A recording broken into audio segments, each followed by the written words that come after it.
আরে তাড়াতাড়ি যা আম্পার ইয়া অনেক আম রয়েছে এটা এখনো।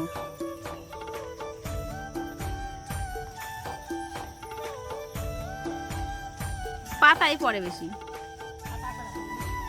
পাতা আমি নেবো।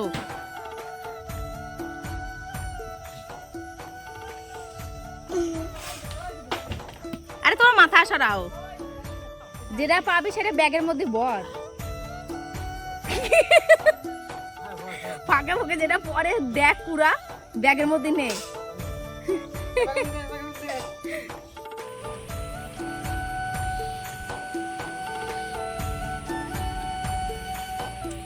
A few moments later. তো এখন আমরা এসেছি আরংঘাটা জামাইদের জন্য শপিং করতে। কাপড়টা আছে না, এইসব কাপড়ের বিখ্যাত কাপড় না, কাপড়টা ভালো, পরে বেশ মজা। এই কাপড়ই তো বললাম তো, এইসব মানে একই রকম, শুধু কালার আলাদা। অপশন থাকলো জামাই যে দুটো জায়গা দেখাবো। আচ্ছা জামাইবুর গায়ে ধর না, পেছন ঘুরে পেছনে পেছনে একদম পারফেক্ট ফিটিংস আছে। যদি ফিটিংস ডেনিম কালারের জিন্স পরে না, হেভি লাগবে এইসব এর সাথে। না জিন্স তো পরেই না, জামাইবু জিন্স পরে। কটন পরে পরেছে জিন্স? ও জিন্স পরেছে। পরে দেখো জিন্সের উপর এটা পরে দেখো কেমন লাগে। জিন্স কেউ পরে না আজকাল, এই হতে পারে একটা মানুষ জিন্স পরে। তা আমরা দাম বলবো না নাকি? তোমার দামই হবে। হ্যাঁ, তোমার দাম কত? আমি 20% লেস করে বলে দিয়েছি, তাও বেশি দিয়ে দিয়েছি। একদমই বেচা কেনা হয় নাকি? তোমার দাম তুমি বলো। 676 টাকা দাম হয় 20%, আমি 30%-এর উপরে লেস দিয়ে দিয়েছি। আর কি বাদ দেবো বল? এই দাম বল, দাম করতে হবে না, শোনো দাম বল। আমাদের এখানে ব্র্যান্ডেড জিনিস দাম করতে হবে না, আমরা সব 780 টাকা করে বলছি। পুরোপুরি করো 800 টাকা দেবো। এই 80 টাকা কম, তো বেশি কম নিবি তা? তুমি তো তোমার দাম হয়ে গেল, তাহলে আমার না না 800 টাকা করে নাও। তাহলে আমার অস্তিত্ব কি থাকবে? আমরা তো আসি না, আমরা আরংঘাটা ছেলেদের জামা কাপড় কিনতে আসলেই এখানেই আসি। বলতে হবে না তো, দিদি তো ভিডিও করছে তো। এদিকে ঢোকো, এই তো গেট। চলো তাতে চলো। তুমি আগে আসনি? হরেক মাল 10 টাকা। হ্যাঁ ক্লিপ। হ্যাঁ না না, মাথায় মারে, এই যে দেখিস না। তো বন্ধুরা আমরা তারপরে এসেছি মেলায়। আর দিনের বেলা মেলা আসাই ভালো, নিরিবিলি কিনা যায়।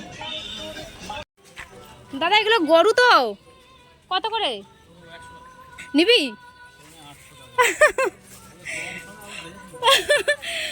নিবি এগুলো নাকি? আর ওই ফ্যানগুলো কত করে? আরে একটা গরু নিয়ে যা, ঘাস খাবে না, গোবর দেবে না। বাবারে মেলা এসে গরমে ঘাম ছুটে গেছে। তো বন্ধুরা আমরা বাড়িতে চলে এসেছি। আজকে আমাদের অবস্থা প্রচন্ড খারাপ হয়ে গেছে, কারণ প্রচুর গরম, তেমন রোদ্দুর। তো তার ভেতরেই আমরা এত ঘোরাঘুরি করেছি, আমাদের অবস্থা একদম নাজেহাল হয়ে গেছে। এসে একটা স্ট্যান্ড ফ্যান চালিয়ে দিয়ে বসে রয়েছি। তারপরে খেলাম তরমুজ, কালকে যাই তরমুজ এনেছিল, খাওয়া হয়নি কালকে, আর এত খাবার ছিল। তো এখন আমি তোমাদের দেখাবো আরংঘাটা থেকে আমরা কি কি কেনাকাটি করলাম, ঠিক আছে? তো প্রথমে দেখাই জামা কাপড়। এই দেখো জামাইদের দিয়েছে শ্বশুরবাড়ি থেকে গেঞ্জি আর প্যান্ট।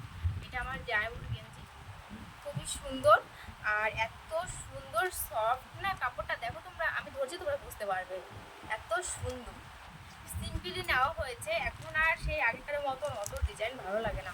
ওনাদের বড় প্যান্ট নেওয়ার কথা বলেছিল, কিন্তু ওনারা বলছে যে এই গরমে বড় প্যান্টটা নেবো না, তার থেকে এই প্যান্টগুলোই নিই, এগুলো বাড়িতে সবসময় পরতে পারবে। আর সৌরভের জন্য নেওয়া হয়েছে এগুলো সেম একই, শুধু কালার আলাদা। হোয়াইট সৌরভের এটা পছন্দ হয়েছে, হোয়াইট কালারের।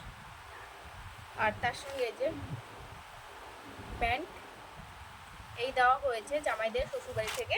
আর আমরা মেলায় গেছিলাম, তোমরা তো দেখলে। তো মেলা থেকে তেমন কিছু কিনিনি, কয়েকটা জিনিস কিনেছি। দুটো মগ কিনেছি, আর মগ আমি মানে কমন ব্যাপার, প্রত্যেক বছর কিনবই এই মেলাতে, 3-4টে করে মগ কিনি আমি। দুটো এনেছি। আর এই যে ক্লিপ কেনা হয়েছে, দিদি দিয়েছে। তারপরে একটা পাখা, আর পিথার আর মাম্মার সেম কালার, মানে পাখা ক্লিপ সব সেম একদম। আর কেনা হয়েছে একটা স্টিকার বই, অনেকগুলো স্টিকার থাকে, 30 টাকা নিয়েছে। আর একটা কি কিনেছে, চিরুনি কিনেছি, দিদি একটা চিরুনি কিনেছে। মার জন্য একটা চাটনি কেনা হয়েছে, একটা বেলনি কেনা হয়েছে, তারপরে কেনা হয়েছে একটা সাবান রাখার সাবানের কেস। আর আমি কিনেছি ফল কাটা বটি ঠাকুর ঘরের জন্য। আর কিছু কিনেছি, আর তো মনে হচ্ছে না কিছু কিনেছি। আর নিয়েছি একজোড়া শাখা, মানে আমার শাখা নেওয়ার কথা ছিল না, আমার দিদির শাখা নিতে গেছে, তো ওর শাখা কেনা থেকে আমার মনে হলো একজোড়া শাখা নিই। কারণ আমি এখন এই যে বাঁধানো কেনা শাখা পরে আছি, কারণ আমার হাতে না শাখা টেকেই না, আমার প্রচুর পরিমাণে শাখা বেড়ে যায়। তো তার জন্য মা এই শাখাগুলো কিনে দিয়েছে, এগুলো ভাঙে না, এগুলো বাড়িতে পরে থাকি। আর কোথাও যাওয়ার সময় এই শাখাটা পরবো, তার জন্য আমি কিনে নিয়ে এসেছি। এটা মাঝখানে সাবুদানা, আর তার মাঝখানে মানে খাঁচকাটা খাঁচকাটা একটা ভাব। তো এই হলো শপিং। আর দিদি কিনেছে যে পাথর, ওর লক্ষ্মী ঠাকুর আছে, সে লক্ষ্মী ঠাকুরকে চান করানোর জন্য পাথরের থালা কিনেছে। আর দিদি কিনেছে একটা পাথরের থালা, ওর লক্ষ্মী ঠাকুর আছে, এই থালাটায় রেখে চান করাবে। তো এখন যাবো রান্নাঘরে। আবার চিকেন আনা হয়েছে, কালকে তো খাওয়া হয়েছে, আজকে আবার চিকেন আনা হয়েছে, কারণ আমরা বিকেলে সবাই বাড়িতে চলে যাবো। তো আমি দিদি প্ল্যান করলাম যে তরকারি রান্না করবো, সবাই বাড়িতে দিয়ে যাবো, বাড়িতে গিয়ে কারোরই ভালো লাগবে না রান্না করতে।